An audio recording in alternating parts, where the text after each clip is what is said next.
గుండె జబ్బులు, షుగర్, ఫెర్టిలిటీతో బాధపడుతున్నారా? RNC super speciality hospital, Chintal, Quthbullapur. Suman TV ప్రేక్షకులకు నమస్తే and welcome to my show from the bottom of the heart.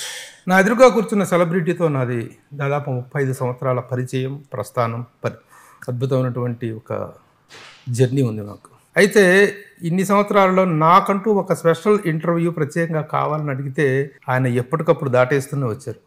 కానీ ఈరోజు ఆయన చలనచిత్ర జీవితం 50 సంవత్సరాలు పూర్తి చేసుకున్నటువంటి సందర్భంగా మాత్రం వచ్చిన అకేషను మమ్మల్ని ఇద్దరిని ఈ ఇంటర్వ్యూకి it has created a wonderful occasion. నా ఎదురుగా ఉన్న celebrities none other than Naresh garu, doctor Naresh. నమస్తే sir. Thank you Prabhu, thank you. ప్రభుకి ఎందుకు నేను ఇంటర్వ్యూ అంటే ఎప్పుడు మా ఇంట్లోనే ఉంటాడు, మా ఫ్యామిలీ మెంబర్ కాబట్టి బెస్ట్ అకేషన్లో ఇంటర్వ్యూ ఇవ్వాలని ఆపాను నేను, అంతే. మోర్ ఓవర్ ఇంకోటి ఏంటంటే అకేషన్ సందర్భం లేకుండా కూడా వద్దు ప్రభు, మనం ఒక మీరు చెప్తూ వచ్చారు త్వరలో మనం వీఆర్ గోయింగ్ టు మీట్ అని చెప్పి. So completion of 15 years is a wonderful occasion. ఆయన అందులో మీకు 50 years కంప్లీట్ అయిందనేటువంటిది పెద్ద, మీరే 50 లాగా ఉన్నారు, మీరు 50 years అకేషన్. పుట్టగానే హాస్పిటల్ నుంచి అలాగా షూటింగ్ వెళ్ళిపోయారంట. అంతేగా. అంటే ఫస్ట్ వచ్చేసి 1972 జూలై, అంతే, జూలై 21st, 12 కాపురం. అబ్బా, డేట్తో సహా డిక్షనరీ లాగా. ఆ రోజుతో ప్రారంభమైనటువంటి కెరీర్, తర్వాత మధ్యలో చదువు, ఇదైన తర్వాత అంతే అంతే. అంటే జనరల్గా నేను ఎప్పుడు ఏదంటానంటే ఏదన్నా పై నుంచి రావాలి ఆశీర్వాదం దేవుడి నుంచి, అదే పేరెంట్స్ కూడా దేవుళ్ళే.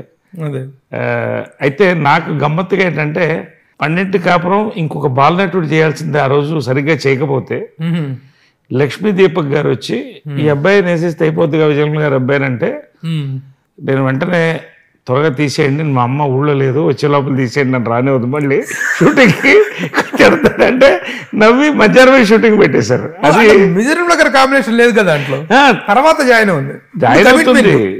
నన్ను అనుకోగానే నా భయం మా అమ్మ వెంటనే వద్దంటుందని, మా అమ్మ రేపు ఊళ్ళోంచి వచ్చేస్తుంది, త్వరగా నన్ను షూటింగ్ చేసేయండి అన్న. నా లైఫ్లో మర్చిపోలే. అంటే అంత భయం అమ్మ అంటే, అంత ఇష్టం సినిమా అంటే. అంటే చిన్నప్పటి నుంచి ఆ మేకప్ రూమ్, ఆ మేకప్ వాసన, రోజు తిరుపతి నుంచి గుళ్ళు, ఒక 6 బస్సులు ఆ రోజుల్లో. సో అదే లైఫ్ అలా స్టార్ట్ అయింది. కాబట్టి ఆ లైఫ్ మేమందరం అనుకోవటం, ఇప్పటిదాకా మీరు చెప్పింది ఒక న్యూస్, మదర్ ప్రోత్సాహంతోనే మీరు చేసి ఉంటారని అనుకున్నాం. అంటే అప్పట్లో మనం చదువులు చాలా అంతంత మాత్రమే ఎప్పుడు. సో ఆ భయమే ఎక్కువ ఉండేది అమ్మకి ఏంటంటే ఎప్పుడన్నా నేను డాక్టర్ కావాలని, మనకేమో నాకు ఊహ తెలిసినప్పటి నుంచి యాక్టర్ కావాలని, ఇంకంతే ఆ వాతావరణంలో పెరిగినప్పుడు. కాబట్టి 12 కాపురం అయితే సరే నవ్వుతూ తీసుకుంది. హీరో అవుతానన్నప్పుడు మాత్రం చాలా సీరియస్ అయింది. అప్పట్లో ఒక 5 మంది హీరోలు, రామారావు, నాగేశ్వరరావు, కృష్ణ గారు, శోభన్ బాబు, కృష్ణరాజు గారు, కనీసం 40 ఏళ్ళు ఉండాలి, మంచి విగ్గి ఉండాలి, మంచి అది హీరో అంటే. అసలు 17 ఏళ్ళకి మీసాలు రాకుండా నువ్వే హీరో, అసలు నేను ఎవడు చూస్తాడు నీ మొహాన్ని అనింది. చాలా హర్ట్ అయిపోయాను. అంటే ఆమెకు బాధ. అప్పట్లో ఇప్పటిలాగా మన నెక్స్ట్ తరాన్ని తీసుకురావాలని భయం ఉండేది, ఎందుకంటే వాళ్ళే మొదటి తరం కాబట్టి వీళ్ళు తట్టుకోగలుగుతారు. అప్పట్లో ఇండస్ట్రీని తట్టుకోవడం అంటే ఎంత మన ఇండస్ట్రీ అప్పుడు అంతా. కాబట్టి ఆ భయంతో దూరంగా ఉండేది. కానీ నాకు డాక్టరేట్ వచ్చిన తర్వాత, అమ్మ నేను డాక్టర్ని అయ్యాను, నువ్వు కోరుకున్నట్టుని డాక్టరేట్ ఇచ్చాను అనమాట. అంటే ఆ కోరుకుంది మెడికల్ డాక్టర్ అవ్వాలని, నేను డాక్టర్ ఆఫ్ ఆర్ట్స్ అయ్యాను. అలాగా 12 కాపురం స్టార్ట్ అయింది. తర్వాత వచ్చిన తర్వాత ఏమన్నారు, షూటింగ్ లో ఎందుకు పెట్టారు అన్నారు. ఏదో స్కూల్లో అయిపోతాయి అంటే లక్ష్మీ దీపక్ గారు డైరెక్టర్ గారు ఉండి, ప్రభాకర్ రెడ్డి గారు ఆల్రెడీ కమిట్ చేయించేసాం ఆయన్ని, ఇంకేం తీస్తారు అతన్ని, ఉన్నాడు అన్నాడు. ఇంకా ఆయన ప్రభాకర్ రెడ్డి గారు అక్కడ ఆఫీస్ కూడా అక్కడే ఉండేది ఇంట్లోనే. ప్రభాకర్ రెడ్డి గారిని ఎందుకు ఇమిటేట్ చేశానంటే, నాకు లైఫ్ ఇచ్చిన వాళ్ళు ఫస్ట్ ప్రభాకర్ రెడ్డి గారు ఒకళ్ళని అనుకోవాలి కాబట్టి చాలా ఇష్టం నేనంటే. అలాగా ప్రభాకర్ రెడ్డి గారి మాట ఇమిటేషన్ కూడా కరెక్ట్గా ఉంది, ఎందుకంటే ఆయన మాట అలాగే ఉంటుంది. అంటే ఆయన అసలు కోపం వచ్చినా, నవ్వు వచ్చినా, సంతోషమైనా అంతే టోన్లో ఇస్తాడు ఆయన. కాబట్టి అవతల వాళ్ళకి చాలా జాగ్రత్తగా దాన్ని బట్టి, అంటే చాలా గ్రేట్ పర్సనాలిటీ. నాకు వారితో పనిచేసే అదృష్టం ఉంది. విశ్వనాథ నాయకుడు సినిమా, కృష్ణ గారి ఫస్ట్ సినిమా, నేను అసిస్టెంట్ డైరెక్టర్. ఆ సినిమాలో ఆయన మహాసేనాని క్యారెక్టర్, మంత్రి క్యారెక్టర్. వీళ్ళందరూ కూడా ఇండస్ట్రీలో నటుడుగా మంచి పేరు సంపాదిస్తూ ఇండస్ట్రీకి సేవ చేసిన వాళ్ళు ఆయన దాసరి గారు, వీళ్ళిద్దరిని గుర్తుపెట్టుకోవాలి. దాసరి గారు, ప్రభాకర్ రెడ్డి గారు, ఇద్దరు ఎటు వచ్చినా కూడా అది చాలా ముఖ్యం నేను అనుకుంటా. మన పరిశ్రమను మనం కాపాడుకోవడం కూడా. సో ఇక తర్వాత స్టూడెంట్గా వెళ్ళిపోవటం ఎంతవరకు, ఆ చదువు ఎంతవరకు కొనసాగింది? స్టూడెంట్గా అంటే మనం చాలా కృషి చేసి సినిమాలో చేరాలనే ఒకే తాపత్రయంతో 10th ఫెయిల్ అయ్యాను, లేకపోతే పాస్ అయ్యేవాడిని. ఎవడన్నా అలా చేస్తాడా? కష్టపడి ఫెయిల్ అయ్యారు. కష్టపడి ఫెయిల్ అయ్యారు. ఎందుకంటే ఇంగ్లీష్లో 78, 80 వచ్చేది, హిస్టరీలో 70 వచ్చేది, లెక్కల్లో కొంచెం వీక్ కాదంటలా. మరీ 6 మార్కులు వచ్చేంత ఫెయిల్ అవ్వరు ఎవరైనా కూడా, కొంచెం మేధావి కొంచెం ఏదో ఉన్నవాళ్ళం. కాబట్టి ఎక్కడ నేను 10th పాస్ అయితే నన్ను డాక్టర్ చేస్తారో అని జాగ్రత్తగా పేపర్లో బ్లాంకులు పెట్టి ఫెయిల్ అయ్యి వచ్చినా నటుండైన గందర. అంటే ఫెయిల్ అయ్యి ఫస్ట్ టైం ఫెయిల్ అయితే మదర్ అమెరికాలో ఉంది, రాగానే అందరు పిల్లలు పాస్ పాస్ అంటాను ఒకటే అదే ఎక్స్ప్రెషన్. సరే 10 లక్షలు ఎక్కువ అవుతుంది డొనేషన్లు, ఇప్పుడన్నా పాస్ అవ్వని కసి కట్టి 3 ఏళ్ళు అసలు లాస్ట్లో 10th ఎగ్జామ్ లాస్ట్ ఎగ్జామ్ రాయడానికి కారులో వెళ్ళాను. 16 ఏళ్ళ కారులో వెళ్ళి దిగాను. అంటే అలా చేసి చివరికి నేను ఇక ఈ జన్మలో లాస్ట్ సారి ఫెయిల్ అయినప్పుడు మాత్రం ఎక్కడున్నాడు వాడు అని అడిగింది. నేను చాలా అప్పుడే నటన అనేది మనకి అసలు బ్లడ్లో వచ్చింది కదా. 3rd ఫ్లోర్ మీదకి వెళ్ళాను, అంటే సూసైడ్ అటెంప్ట్ అని చెప్పడానికి. కిందకి వచ్చి చూసింది, బాబు వద్దు రా కిందకి అంటానేమో అనుకున్నా, దూకరా దూకు దూకుతాం సైలెంట్ చూస్తా, దూకరా నువ్వు పుట్టి వేస్ట్, 10th పాస్ నువ్వేం చేస్తావంటే ఇప్పుడు ఎలాగన్నా కదా. ఇప్పుడు రోషం దూకపోతే అది ఒక అవమానం, దూకితే పోతావు. చివరికి మా అవ్వగారు వచ్చి మొత్తుకుని, అమ్మ వద్దమ్మ వాడు చాలా రోషగాడు దూకేస్తాడు అంటే కిందకి రా నాన్న అనింది. పిలిస్తే అమ్మది ఒక్కటే జీవితంలో పీకి ఇప్పుడు ఏమవుదాం అనుకుంటున్నాం అనింది. హీరో అవుదాం అనుకుంటున్నాను.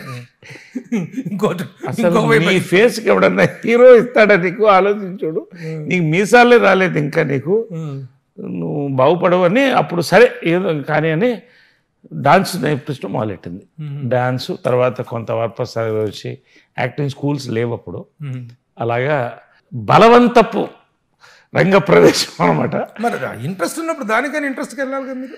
అది డాన్స్కి ఓకే, నేను పరిశ్రమలోకి బలవంతపు రంగ ప్రవేశం అన్నా. ఎట్లా?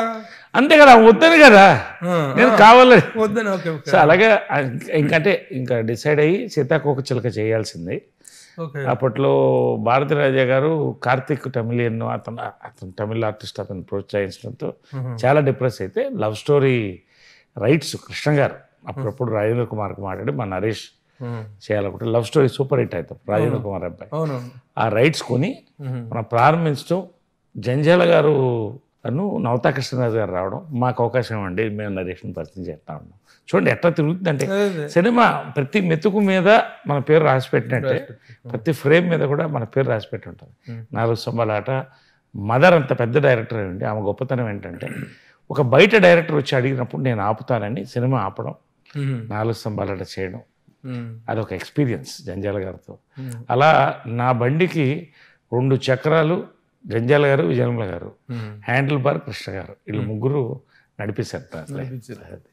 సో 50 years ఆఫ్ కెరీర్ ఇలా చూస్తుండగా అలా 50 years జరిగిపోవటం అనేది ముఖ్యంగా హీరోగా ఎంటర్ అయిన తర్వాత మీకంటూ ఒక ఫస్ట్ 4 స్తంభాలట వరుసగా రాలేదు. అంటే అప్పట్లో విచిత్రమైన టైంలో వచ్చాను నేను. ఫిలిం ట్రాన్స్ఫర్మేషన్లో ఉంది, because you're film critic I'm telling you. అప్పట్లో హీరోస్ అంటే అది చెప్పాను కదా, వీళ్ళు నలుగురు, అక్కడ ఎంజీఆర్ గారు, శివాజీ గణేశన్ గారు, రజనీకాంత్ గారు, కమలాసన్ గారు అప్పుడప్పుడే వస్తున్నారు. ఇంతే ఇండస్ట్రీ. అసలు సబ్జెక్టులు లేవు. సూపర్ హిట్ అని కొట్టగానే నా లైఫ్లో మర్చిపోలేదు నిర్మాతల యొక్క గొప్పతనం. ఆ రోజుల్లో ₹1 లేదు నవతా కృష్ణరాజు గారు ఫస్ట్. మదర్ అడగరా అంటే అడగను, మంచి సినిమా ఇచ్చారు అంటున్నా. సినిమా హిట్ అయిన మరుసటి రోజు వచ్చి నవతా కృష్ణరాజు ఇంట్లో కూర్చొని ₹10,000 కట్ట, అంటే ఈక్వల్ టు 10 lakhs. ఈ రోజుల్లో 10 lakhs తీసుకొచ్చి మీ అబ్బాయి మంచి నటుడు అవుతాడు అని ఆయన డబ్బులు ఇచ్చి, అంటే నిర్మాతలు అలా ఉండేవాళ్ళు. సరే అది అలా ఉండగా నేను వెంటనే ఒక 3,000 పెట్టి హెరాల్డ్ కార్ కొన్నాను. అప్పట్లో హెరాల్డ్ కార్ 3,000 నమ్ముతారా?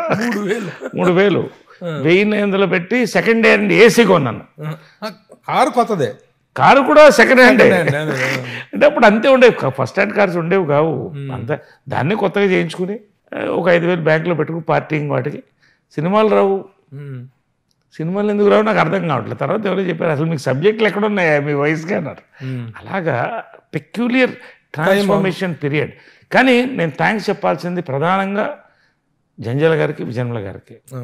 వాళ్ళిద్దరూ కూడా ఈ ఫస్ట్ 3 years శ్రీవారికి ప్రేమ లేఖ వరకు కూడా, శ్రీవారికి ప్రేమ లేఖ హిట్ అయిన తర్వాత కామెడీ హీరోగా, ఒక మెచ్యూర్ యాక్టర్గా చిన్న పేరు వచ్చింది, స్టార్డమ్ అనేది స్టార్ట్ అయింది. అంతవరకు కూడా వీళ్ళిద్దరే నన్ను పోషించారు. అయితే what is the best period of your career అంటే ఏం చెప్తారు? Of my career, out of this 50 years of జర్నీలో the best period of your career అంటే నాకు సినిమాల్లో మరి ఏంటో నేను ఫార్వర్డ్ థింకింగ్గా, మరి లేకపోతే అప్పట్లో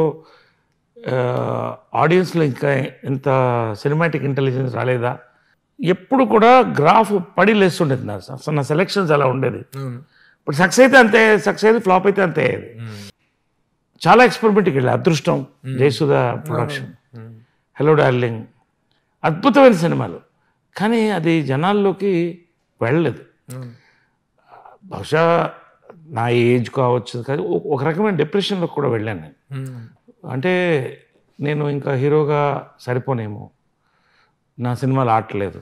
తర్వాత ఒకటే టైప్ ఆఫ్ కామెడీ సినిమాలు రావడం, ఇది నాకు ఎందుకో బ్రాండింగ్ ఇష్టం లేదు ప్రభు. కామెడీ హీరో, యాక్షన్ హీరో, అది తప్పు కాదు, నేను everything has a respect. But నాకు పర్సనల్గా ఏంటంటే డిఫరెంట్గా చేయాలని ఉండేది. ఆ పాయింట్లోనే సినిమాని బిజీగా ఉండగానే సొగసు చూడతరమా హిట్ అవ్వగానే నేను ఐడియాలజికల్గా బీజేపీకి వెళ్ళిపోవడం, బీజేపీలో అలా ఎదగడం, ఒక ర్యాంకుకు వెళ్ళడం. బట్ రాజకీయాల్లో నేను రూపాయి సంపాదించుకోలేదు, మంచి పేరు తప్ప ఏ పదవి కూడా సంపాదించుకోలేదు. అఫ్కోర్స్ పార్టీలో ఎదిగాను, జనరల్ సెక్రటరీగా ఇవన్నీ. కానీ ఒక నటుడికి మాత్రం మనం ఏ పని చేసినా, ఎన్ని వ్యాపారాలు చేసినా, సినిమా అనేది మాత్రం ఆ ఆకలి తీరదు. ఎప్పుడంటే విచిత్రంగా నాకు కళలు వచ్చేది, నేను షూటింగ్లోకి వెళుతున్నట్టు, ఎవరు నన్ను గుర్తుపట్టినట్టు. ఫ్యాక్ట్ కూడా అదే, చాలామంది మర్చిపోయారు ఇండస్ట్రీలో. నేను అనుకోకుండా చంద్రవంశం మళ్ళీ హీరోగా వచ్చింది, కృష్ణ గారు, సుమన్, నేను అందరం. కానీ అది కరెక్ట్గా అనిపించింది. ఎన్టీఆర్, అప్పుడిప్పుడు కుర్రాళ్ళు వీళ్ళందరూ వస్తున్నారు, తారక్ వీళ్ళంతా, Tarun. So very difficult decision, ఇటు సినిమాకి వెళ్ళాలా, హీరోగా వెళ్ళాలా, క్యారెక్టర్గా వెళ్ళాలా. కానీ నిజంగా కామన్ సెన్స్ ప్రివైల్డ్. నేను క్యారెక్టర్ యాక్టర్కి వెళ్ళడమే కరెక్ట్ అని నాకు అనిపించింది.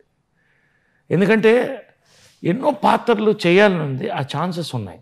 ఎస్వి రంగారావు గారు నాకు ఆరాధ్య దైవం. రెండోది కమల్ హాసన్ గారు, for all the different portrayals. So ఒక సీరియస్ ఆలోచన తర్వాత క్యారెక్టర్ యాక్టర్గా వచ్చాను. విచిత్రం అంటే మన బయట అన్ని రోసిగా కనిపిస్తాయి, వీళ్ళ గారు అబ్బాయి, వాళ్ళకి ఏం తక్కువ, వీళ్ళకి. బట్ లోపల మనకి ఎన్నో ఇన్సెక్యూరిటీ, ప్రతి యాక్టర్కి ఒక ఇన్సెక్యూరిటీ ఉంటుంది. దాన్ని దాటి వస్తే బతికి బట్ట కడతాం, లేకపోతే డిప్రెషన్లోకి వెళ్తాం, సూసైడ్లోకి వెళ్తాం. But I always saw the positive side. నా 10 ఏళ్ల టైం కూడా వేస్ట్ చేయలేదు. ఒక పార్టీకి పనిచేశాను, ఒక సిద్ధాంతానికి పనిచేశాను, సోషల్ సర్వీస్ 10 years. మళ్ళీ ఆ వేషాలు దానంతరం వెతుక్కుంటూ వచ్చాను, నేను ఏది వెతుక్కుంటూ పోలా. ఇప్పుడు మీ కెరీర్లో 3 విభాగాలు తీసుకోవచ్చు సార్. కెరీర్ ఒకటి, ఫిలిం కెరీర్ ఒకటి, నెక్స్ట్ పొలిటికల్ కెరీర్ ఒకటి, నెక్స్ట్ యువర్ పర్సనల్ లైఫ్. ఈ మూడిట్లో ముఖ్యంగా మిడిల్ డ్రాప్ అయ్యారు మీరు పాలిటిక్స్ నుంచి. బీజేపీలోకి వెళ్ళటం కానీ, మళ్ళీ రావటం కానీ, రాజకీయంగా కూడా ఒక ఇదిగా ఎదుగుతారనుకున్న టైంలో what is the reason that you middle drop your self? నేను ఏదన్నా చేస్తే మనస్ఫూర్తిగా చేస్తా, నచ్చకపోతే నన్ను దేవుడు వచ్చి బతిమాలినా చేయను. నా పాలసీ అది. నేను బీజేపీలోకి వెళ్ళింది మంత్రి అవ్వాలనో ఎంపీ అవ్వాలనో కాదు, పోటీ చేశాను, అది కాదట్లా, ఎంపీగా పోటీ చేశాను. నేను రామ్ మందిర్ నిర్మాణం అనేది నా మనస్ఫూర్తిగా నేను చెప్తాను, హిందూగా అన్ని మతాలను గౌరవిస్తాను, ఇది నా డ్రీమ్. రెండోది వాజ్పేయి గారు ఒక్క ఓటుతో కోల్పోయిన ప్రభుత్వం, ఇలాంటి వ్యక్తి రావాలి, సామాజిక స్పృహ. అలా వెళ్ళిపోయినోడిని పూర్తి టైం ఫుల్ టైం అని అయిపోయాను. నా ఫ్యామిలీ లైఫ్ కూడా అలాగే కోల్పోయాను నేను ఆ టైంలో. పూర్తి లైఫ్ డెడికేషను. సెకండ్ ఏసీలో ట్రైన్లో, థర్డ్ ఏసీలో తిరుగుతుంటే చాలామంది ఆర్టిస్టులు దారిలో ప్రోగ్రామ్, ఏంటి సార్ మీరు ఎలా వెళ్తున్నారు అంటే మా గురుగారు వేణుగోపాల్ రెడ్డి గారు ఉండేవాడు, సార్ ఇది కూడా రాజయోగమేనండి అనేవాడు ఆయన. సో అలాగా deeper and deeper into ideology వెళ్ళిపోవడం. కానీ అది కూడా తప్పేమో అనిపించింది నాకు. ఎందుకంటే ఒక ఫోకస్ రాజకీయం మనకు కొత్త ఇది, దాంట్లో ఉన్న ఇష్యూస్ దాంట్లో ఉంటాయి, దాంట్లో ఉన్న కాంపిటీషన్ దాంట్లో ఉంటాయి. Cinema industry is open. అక్కడ ఏంటంటే అదొక చిన్న పుస్తకం లాంటిది ఒక్కొక్క పార్టీ. దాంట్లో జనరల్గా ఇన్సెక్యూరిటీస్ ఉంటాయి. ఈ గ్రూప్ పాలిటిక్స్లో కొంత తొక్క పడడం, తొక్కినా నేను లెక్క చేయలేదు, ముందుకెళ్ళాను. బట్ ఒక పాయింట్లో నాకు ఏమనిపించిందంటే ఇంత దీంట్లో అప్పుడు ఉన్న నాయకత్వం నాకు చాలా అన్సాటిస్ఫాక్షన్గా వచ్చింది. సరే నేనేం చూశానంటే, నేను సిద్ధాంతపరంగా 10 ఏళ్ళు పనిచేశాను, ఈ పార్టీ 10 ఏళ్ళు పనిచేశాను. ఎందుకు వాళ్ళ ఇన్సెక్యూరిటీస్ని పాపం మనం ఇచ్చేయడం, నాకు పాప భీతి ఎక్కువ. వద్దు, నేను ఒక పెద్ద నాయకుడు చెప్పేసి వచ్చాను, మీకు ఒకటే రాస్తా, ఒకటే రోడ్డు పాలిటిక్స్, నాకు 2 రోడ్లు పాలిటిక్స్, సినిమా, నేను రానండి, గుడ్ బై అని చెప్పేసి వెళ్ళిపోయాను. మీరు ఆశించిన పదవి రాలేకనా, మీరు ఆశించిన స్థాయి రాలేదంటే డ్రాప్ అయ్యారు? కాదు కాదు కాదు కాదు కాదు మీ పదవి వీటన్నింటికంటే పక్కన పెడితే, ఫర్ ఎగ్జాంపుల్ అనుకోండి, అప్పట్లో ఈ ప్రత్యేక తెలంగాణ జరుగుతున్నప్పుడు నేను ఎక్కువ చాలా మటుకు సామాజికంగా వర్క్ చేస్తా. గంగా కావేరి అనుసంధానం, కృష్ణా గోదావరి అనుసంధానం 200 కిలోమీటర్లు పాదయాత్ర చేశా. నక్సల్ కిలో తెలంగాణ ఆంధ్రాని కాదు, మొత్తం అన్ని చోట్ల రావాలని. కానీ అప్పట్లో ప్రత్యేక తెలంగాణ ఉన్నప్పుడు గ్రేటర్ రాయలసీమ అన్న కాన్సెప్ట్ వచ్చింది, దాని మీద వర్క్ చేశాను. అసలు జిల్లాల విభజన ఏదైతే ఇప్పుడు జరుగుతుందో ఇవన్నీ కూడా అప్పుడే చేసి దానికి మూమెంట్ చేస్తే దాన్ని తొక్కేయడం జరిగింది. తర్వాత సరే మనం కంటెస్ట్ చేస్తున్నప్పుడు ఒక ఎక్కడ కాంపిటీషన్ లేని ఒక ప్లేస్కి వెళ్ళాలి, దూరంగా వెళ్ళాం, ఒక వెనకబడ్డ ప్రాంతాన్ని అడాప్ట్ చేసుకున్నాం. అక్కడ కూడా ప్రెషరు ఇవన్నీ వచ్చేటప్పటికి నాకేమనిపించిందంటే పొలిటికల్గా మనం కరెక్ట్ కాదేమో. No I feel I'm an ideological politician. ఇంత జరిగిన తర్వాత అందరితో టచ్లో ఉన్నాను, అందరూ టచ్లో ఉన్నారు బీజేపీలో నాతో, ఎవరితో శత్రుత్వం పట్టు. ఈ రోజున బీజేపీ అనేటువంటిది దేశాన్ని 2 దశాబ్దాలుగా 2 టర్మ్స్ పాలించింది, 3వ టర్మ్ కూడా చాలా మంచి ప్రాస్పరస్ ఉంది. మరి ఈ రోజున మళ్ళీ is there any possibility that you can reenter in politics? నేను అదే దాన్ని చెప్పొచ్చాను. ఇప్పుడు ఏంటంటే నేను మనస్సు ఒకసారి ఫిక్స్ అయిన తర్వాత పర్సనల్ అండ్ ప్రొఫెషనల్ లైఫ్లో నేను ఒక ప్రాంతానికి మంచి చేయాలని వెళ్ళాను. బీజేపీ లేకుండా లేకపోతే ఇంకో పార్టీ లేకుండా చేయగలను అనుకున్నాను. కళాకారులు ఐక్యవేదిక స్థాపించారు. మరి అక్కడే అదే అనంతపూర్లో 11,000 మంది కళాకారులకి గుర్తింపు కార్డులు ఇప్పించాను. 1,000 మందికి ప్రభుత్వంతో ఇల్లు ఇప్పించాను. ఏ పార్టీ నాకేమనిపించింది, ఒక పార్టీలో ఉంటే తక్కువ అవుతుందేమో, మనం సపరేట్ చేస్తే ఎంత, 130 చెరువులు నిండడానికి ఐ టుక్ అప్ ప్రోగ్రామ్ జలవలయం. దాని మోడలే తర్వాత వెళ్ళింది. అది చీఫ్ సెక్రటరీ గారు కృష్ణారావు గారు ఐఏఎస్ ఆఫీసర్స్కి సెక్రటేరియట్ నుంచి నన్ను అప్పట్లో ఉమ్మడి ఆంధ్రప్రదేశ్లో వీడియో కాన్ఫరెన్స్ తీయించారు, మీరు ఎలా చేశారు ఇదని. సో నేను ఏమనుకున్నానో ఆ ప్రాంతానికి చేసేసాను, ఇంకా నాకు పార్టీ ఎందుకు. లాస్ట్ రామ్ మందిర్ నిర్మాణం అన్నారు, వెళ్ళా. ఇండస్ట్రీలో ఎవరేం చేశారో తెలియదు కానీ జై శ్రీరామ్ అని ఒక మంచి డొనేషన్ పెట్టాను అక్కడ. జై శ్రీరామ్ అన్న వచ్చేసా. మొన్న అక్షంతలు నిర్మాణానికి గుడ్ అమౌంట్, బిగ్ అమౌంట్ అనుకోండి. I don't want to mention it. చెప్పరా? చెప్పరా? నాకు అది దాన్ని పబ్లిసిటీ చేసుకోవడం ఇష్టం లేదు. బట్ ఎందుకంటే అది నా మనసులో ఉన్నది. కానీ మొన్న అయోధ్య నుంచి అక్షంతలు వచ్చాయంటే తీసుకొస్తున్నాను విశ్వ హిందూ పరిషత్ వచ్చిన వాళ్ళు, నా కళ్ళల్లో బొటబొటపట నీళ్ళు గారిపోయింది ఆ అక్షంతలు పట్టుకుంటే. ఆ ఇన్విటేషన్, అఫీషియల్ ఇన్విటేషన్, అది అలా ఫ్రేమ్ కట్టి పెట్టుకుంటా. వెళ్ళలేదు మరి మీరు? లేదు, నేనంటే అంటే అఫీషియల్ ఇన్విటేషన్ వచ్చింది, ఎప్పుడన్నా వెళ్ళొచ్చు, ఓపెనింగ్ కూడా వెళ్ళొచ్చు. కానీ నేనేమనుకున్నానంటే ఇప్పుడున్న నేను బిజీలో, రెండోది అక్కడ ఉన్న రద్దీ, ప్రశాంతంగా ఒక రోజు పాటు అక్కడంతా ఉండి రావాలని ఉంది. ఖచ్చితంగా నాకు నచ్చిన వాళ్ళతో, మనందరం రాముడిని మెచ్చిన వాళ్ళతో అందరం కలిసి వెళతాం. ఓ 10 మంది వెళ్ళి ఒక రోజంతా అయోధ్యలో గడిపోద్దాం. ఓకే, ఇప్పుడు ఇంతకీ పాలిటిక్స్లో మీరు పర్మనెంట్ బ్రేకా, ఇది టెంపరీ బ్రేకా? దేర్ మేబీ అని దీంట్లో సినిమాలో లాగా పాలిటిక్స్లో కూడా సెకండ్ నుంచి ఉంటుంది. అంటే నాకు ఇన్విటేషన్స్ వస్తున్నాయి పార్టీస్ నుంచి, నేను కాదంటలేదు, చాలా రోజులుగా వస్తున్నాయి. నేను దూరంగా ఉండాలనుకున్నా కొంతకాలం కాదు, చాలా కాలం. ఎందుకంటే ఏదైతే నేను దూరం చేసుకున్నాను నా సినిమా పరిశ్రమ నన్ను మళ్ళీ స్వాగతించి ఇవాళ నేను మళ్ళీ ఒక క్యారెక్టర్ ఆర్టిస్ట్గా, ఒక హీరోగా, ఒక లీడ్ రోల్గా ఇంత పీక్లో 50 years రావడం అనేది దాని మీద ఫోకస్ పెడితే అయింది. సో దీన్ని నేను వదులుకోదలుచుకోవాలి. చాలామంది డైరెక్ట్ చేస్తారని అడిగారు. వద్దండి, నేను ఐఎమ్ ఎంజాయింగ్ ప్రతి క్యారెక్టర్. ప్రభు లాంటి వాళ్ళు క్రిటిక్స్ చాలామంది మీరు చాలా ఈ పాత్ర బాగుంది అన్నప్పుడు ఎంత థ్రిల్ ఉంటుందంటే, ఇప్పుడు ఒక పార్టీలో ఉంటే ఆ జెండా పట్టుకుంటేనే జనం వెనకాల. ఇక్కడ నేనేమో ఎక్కడ వెళ్ళినా 100 మంది నా కోసం వస్తారు. నటుడుగా వచ్చిన గౌరవం అది.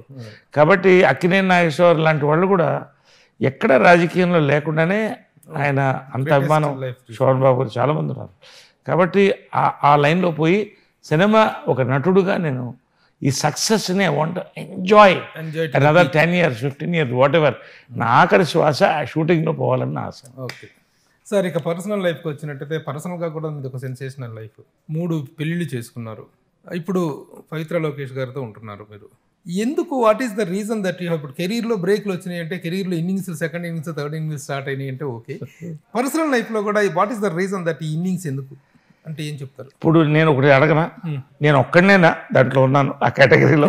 ఓకే ఓకే కాకపోవచ్చు, బట్ అందులో మాత్రం పీక్ మాస్టర్ మీరే అన్నట్టుగా ఉంటుంది. లేదు, పీక్ నేను కాదు, సమౌజ్జీల్లో ఉన్నారు కాబట్టి. అంటే నేను ఎందుకంటే ప్రభు ఈ పెళ్ళిళ్ళు అనే డైనమిక్స్ ఒకటిగా ఎప్పుడు ఉండదు. ఇంతకుముందు మనకి కన్యాశుల్కం ఉండేది, వరకట్నం వచ్చింది, బహుభారితత్వం ఉండేది, తర్వాత ఏకపత్తివృత్తులుగా ఉండాలని ఒక రూల్ పెట్టిన తర్వాత ఇప్పుడు అసలు పెళ్ళిళ్ళు ఎందుకు, live in relationship are sanctified by the Supreme Court. So I respect all that. So ఈ డైనమిక్స్ మారుతూ వస్తాయి. ఇవాళ billions of people are even getting scare to get married. అసలు పెళ్లి చేసుకోవడానికి భయపడుతున్నాను కదా. నేను వీరుణ్ణి అన్నానుగా, మళ్ళీ చేసుకున్నందుకు, ఇంకోసారి ప్రయత్నిస్తున్నందుకు నన్ను వీరుండానే నేను అనుకోవాలి. అంటే నేను ఎందుకంటే నన్ను కాదు ఎవరినైనా. అంటే ఎందుకు చెప్తానంటే ఇవాళ అసలు సొసైటీ మారిపోయింది. ఎవరు పెళ్లి చేసుకోదలుచుకోవాలి, లివ్ ఇన్ బాగుంటే చేద్దాం అలా అయిపోయింది. పెళ్ళిళ్ళు అనేది 2 పక్కల స్ట్రాంగ్ పార్టీస్ అయిపోయినాయి. వాళ్ళ చుట్టూ వాళ్ళ ఫ్రెండ్స్, వాళ్ళ సెల్ ఫోన్స్, వాళ్ళ. కాబట్టి మ్యారేజ్లు నిలబట్ల. ఇన్ని కోట్లు ఖర్చు పెట్టిన పెళ్ళిళ్ళు వెళ్ళిపోతున్నాయి. ఫైనల్గా ఒక పెళ్ళి ఇట్స్ నాట్ ఎ ఫన్. ఇవాళ మన యూట్యూబ్లో చూస్తే దాని మీద కమెంట్స్, జోక్స్ చాలా ఈజీ. బట్ నీకు తగులుతుంది అన్న ఎప్పుడో అని మేకర్ చెప్తున్నాడు. కాబట్టి తగిలేటప్పుడు దానికి సఫర్ అయ్యేది ఒక్క మగాడే కాదు, ఒక ఆడదే కాదు, 2 పక్కల సఫర్ అవుతారు. సార్ ఇప్పుడు మీరు అయినటువంటి ఈ 3 డైవర్సుల్లో do you think that your justified side ఉన్నారు, justified non I can say justify my self అనే ఫీలింగ్ ఉందా? ఒకటి బేసిక్గా అంటే I don't want go deep into it. First marriage నాకు 19th year అయింది. జీవితం అంటే తెలియని వయసు. రెండోది there were health problems on the other side. వాళ్ళుగా విత్డ్రా చేసుకున్నారు. So second time it was a divorce from that side because నేను ఐడియాలజికల్గా బీజేపీలో వెళ్ళిపోయి సినిమాలు వదిలేసిన కారణంతో సో ఐఎమ్ వెరీ క్లియర్.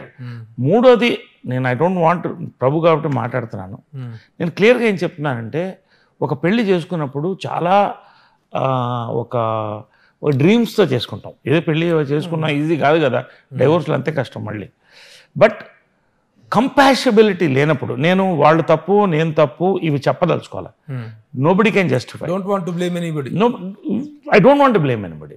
కంపాషబిలిటీ లేనప్పుడు ఇవాళ సుప్రీంకోర్టు ఏం చెప్తుంది, 2 సంవత్సరాలు కలిసి లేకపోతే ఆటోమేటిక్గా మ్యారేజ్ ఈస్ నలిఫైడ్ అంటుంది. ఎందుకంటుంది, ఇవాళ కోర్టులు కిటకిటలాడిపోతున్నాయి మ్యారేజ్ డైవర్స్ కేసు. సో నేనేమంటానంటే ఇద్దరికి నచ్చనప్పుడు లేదా ఒకరికి నచ్చనప్పుడు అవతల వాళ్ళ ప్రవర్తన మనకు నచ్చనప్పుడు దూరంగా ఉండడం మంచిది.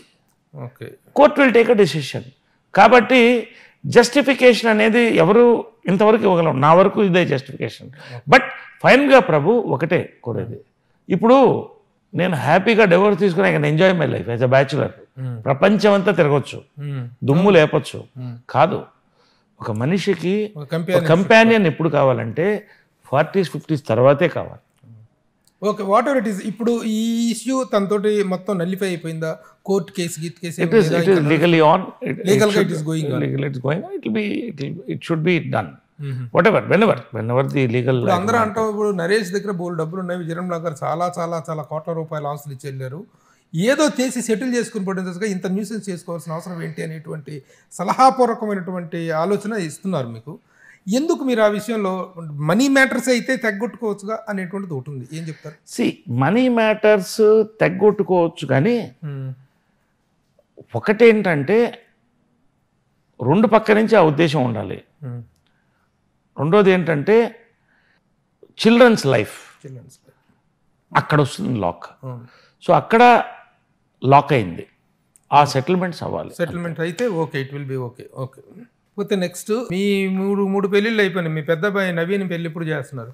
మీరైతే 3 పెళ్ళిళ్ళు చేసుకున్నారు, నవీన్కి ఎప్పుడు చేస్తారు పెళ్ళి? అసలు ఈ తరం వాళ్ళు నా క్వశ్చన్ అడిగితే స్టాప్ బ్లాక్లో భయం అవుతారు. అదే చెప్తున్నా కదా, ఇప్పుడు వాళ్ళు నిన్ను చూసాం కదా, మళ్ళీ మమ్మల్ని కూడా అనుభవించమంటావు అనే పరిస్థితిలో ఉన్నారు.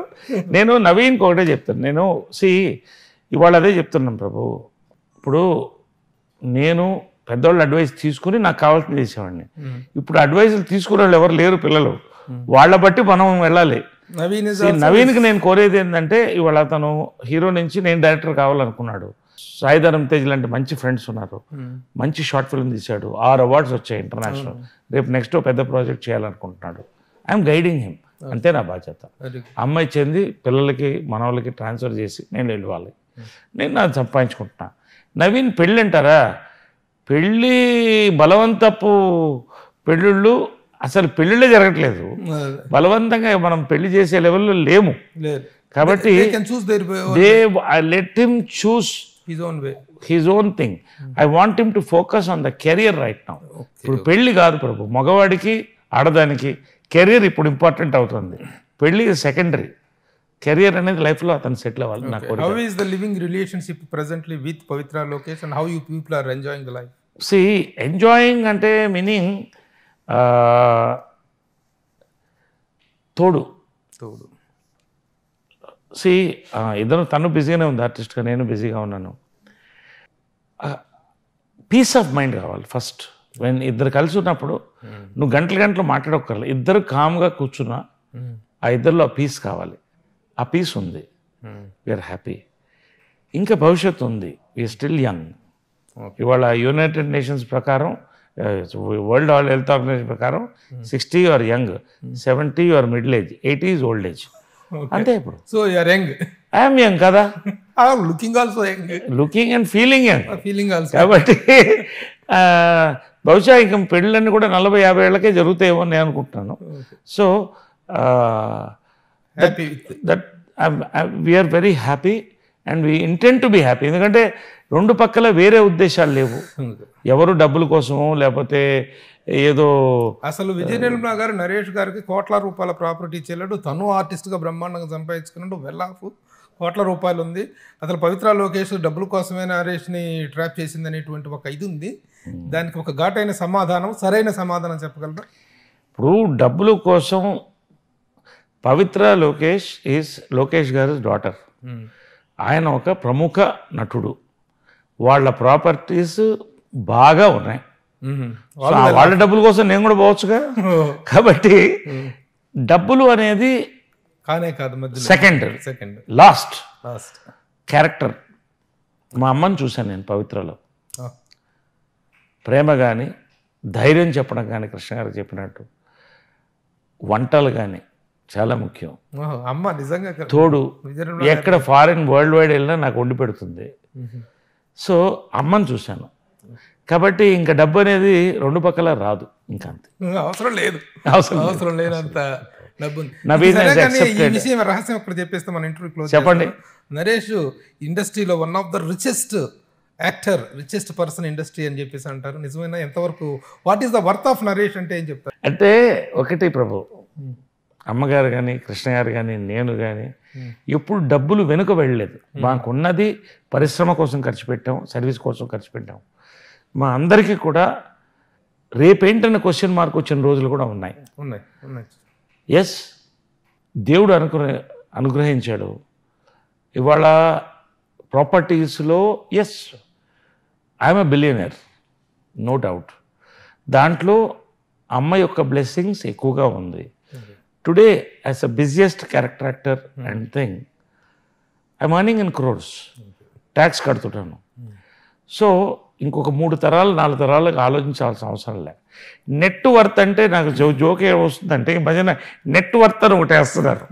అది నా మీద రావట్లేదు. అది అసలు సంతోషం. కొంతమంది 200 కోట్లు అంటారు, కొంతమంది 1000 కోట్లు అంటున్నారు, 2000 కోట్లు అంటున్నారు. మంచిది, మీరు ఊహించుకోండి, మీరు ఒకసారి తిరగండి, మీరు లెక్కేసుకోండి. నేనేమంటానంటే మొన్న నాకు మంచి జోక్తో ఫినిష్ చేస్తా.